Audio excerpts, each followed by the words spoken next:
নিজের দুঃখের কথাও কাউকে বললেন না, সুখের কথাও কাউকে বললেন। আপনি নিজের মনের দুঃখ কষ্ট সহ্য করতে না পেরে হালকা করার জন্য যাকে বলছেন, মনে রাখবেন আপনি তার কাছে কিন্তু কোনো না কোনো ভাবে একটু ছোট হয়ে যাচ্ছেন।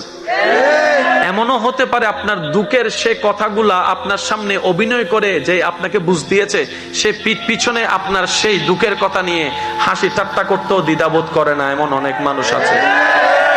আপনি যাকে দুঃখের কথা বলে মনকে হালকা করার চেষ্টা করছেন, আপনার দুঃখের কথার সে দুঃখটা সে বুঝবে না, কারণ তার সাথে তো সেটা ঘটেনি। সেজন্য আপনাকে 3 মাস 4 মাস 3 বছর পরও হয়তো আঙ্গুল তুলে দেখাই দিতে পারে, সেই কথাটার কথা দিয়ে খোঁটা দিতে পারে। কথা বলেন ঠিক কিনা? দুঃখের কথাও মানুষকে বলে শান্তি নেই। এবার আপনি বলবেন ভাইয়া সুখের কথা কেন বলবো না? আমি বলি কি ভাই, দুঃখের কথা শোনালে যেরকম মানুষ দাম দেয় না, সুখের কথা শোনালে মানুষ বদনজর লাগাইয়া সেটাও নষ্ট করে দেয়। কথা বলেন ঠিক কিনা?